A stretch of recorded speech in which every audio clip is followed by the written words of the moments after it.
شروع اللہ کا نام لے کر جو بڑا مہربان نہایت رحم والا ہے۔ نون، قلم کی اور جو کچھ لکھنے والے لکھتے ہیں اس کی قسم کہ اے پیغمبر صلی اللہ علیہ وآلہ وسلم، تم اپنے پروردگار کے فضل سے دیوانے نہیں ہو، اور بے شک تمہارے لیے بے انتہا اجر ہے، اور یقیناً تم اخلاق کے اعلی مرتبے پر ہو۔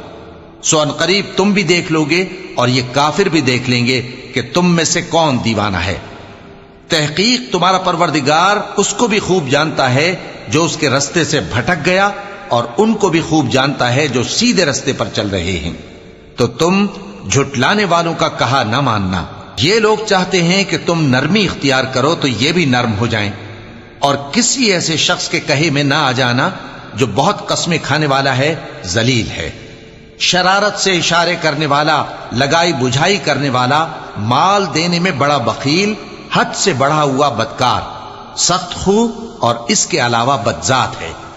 اس سبب سے کہ مال اور بیٹے رکھتا ہے، جب اس کو ہماری آیتیں پڑھ کر سنائی جاتی ہیں تو کہتا ہے کہ یہ اگلے لوگوں کے افسانے ہیں، ہم ان قریب اس کی اونچی ناک پر داغ لگائیں گے۔ ہم نے ان لوگوں کی اسی طرح آزمائش کی ہے جس طرح باغ والوں کی آزمائش کی تھی، جب انہوں نے قسمیں کھا کھا کر کہا کہ صبح ہوتے ہوتے ہم اس کا میوہ توڑ لیں گے، اور انشاءاللہ نہ کہا۔ سو وہ ابھی سو ہی رہے تھے کہ تمہارے پروردگار کی طرف سے راتوں رات اس پر ایک آفت پھر گئی، تو وہ ایسا ہو گیا جیسے کٹی ہوئی کھیتی۔ پھر جب صبح ہوئی تو وہ لوگ ایک دوسرے کو پکارنے لگے کہ اگر تم کو کاٹنا ہے تو اپنی کھیتی پر سویرے ہی جا پہنچو۔ سو وہ چل پڑے اور آپس میں چپکے چپکے کہتے جاتے تھے کہ آج وہاں تمہارے پاس کوئی فقیر نہ آنے پائے، اور کوشش کے ساتھ سویرے ہی جا پہنچے، گویا پیداوار پر قادر ہیں۔ پھر جب انہوں نے باغ کو دیکھا تو ویران، کہنے لگے کہ ہم رستہ بھول گئے ہیں، نہیں بلکہ ہم بے نصیب ہو گئے۔ ایک جو ان میں سمجھدار تھا بولا، کیا میں نے تم سے نہیں کہا تھا کہ تم تسبیح کیوں نہیں کرتے؟ دوسرے کہنے لگے کہ ہمارا پروردگار پاک ہے، بے شک ہم ہی قصوروار تھے۔ پھر لگے ایک دوسرے کی طرف رخ کر کے ملامت کرنے، کہنے لگے ہائے شامت، ہم ہی حد سے بڑھ گئے تھے، امید ہے کہ ہمارا پروردگار اس کے بدلے میں ہمیں اس سے بہتر باغ عنایت کرے۔ ہم اپنے پروردگار کی طرف رجوع کرتے ہیں۔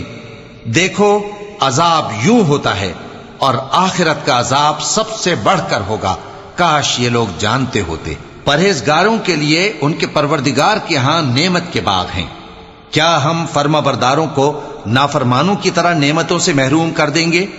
تمہیں کیا ہو گیا ہے؟ کیسی تجویزیں کرتے ہو؟ کیا تمہارے پاس کوئی کتاب ہے جس میں یہ بات پڑھتے ہو کہ جو چیز تم پسند کرو گے وہ تم کو ضرور ملے گی؟ یا تم نے ہم سے قسمیں لے رکھی ہیں جو قیامت کے دن تک چلی جائیں گی کہ جو کچھ تم طے کر لو گے وہ تمہارا ہوگا؟ ان سے پوچھو کہ ان میں سے کون اس کا ذمہ لیتا ہے؟ کیا اس قول میں ان کے کچھ شریک ہیں؟ اگر یہ سچے ہیں تو اپنے شریکوں کو لے آئیں۔ جس دن پنڈلی سے کپڑا اٹھا دیا جائے گا اور کفار سجدے کے لیے بلائے جائیں گے، پھر وہ سجدہ نہ کر سکیں گے، ان کی آنکھیں جھکی ہوئی ہوں گی اور ان پر ذلت چھا رہی ہوگی، حالانکہ پہلے اس وقت سجدے کے لیے بلائے جاتے تھے جبکہ وہ صحیح و سالم تھے۔ سو مجھ کو اس کلام کے جھٹلانے والوں سے سمجھ لینے دو، ہم ان کو آہستہ آہستہ ایسے طریق سے پکڑیں گے کہ ان کو خبر بھی نہ ہوگی، اور میں ان کو مہلت دیے جاتا ہوں، میرا داؤں بڑا مضبوط ہے۔ اے نبی، کیا تم ان سے کچھ معاوضہ مانگتے ہو کہ ان پر تاوان کا بوجھ پڑ رہا ہے، یا ان کے پاس غیب کی خبر ہے کہ اسے لکھتے جاتے ہیں؟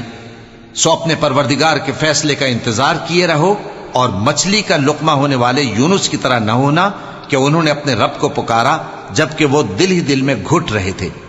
اگر ان کے پروردگار کی مہربانی ان کو نہ سنبھال لیتی تو وہ چٹیل میدان میں ڈال دیے جاتے مذموم حالت میں۔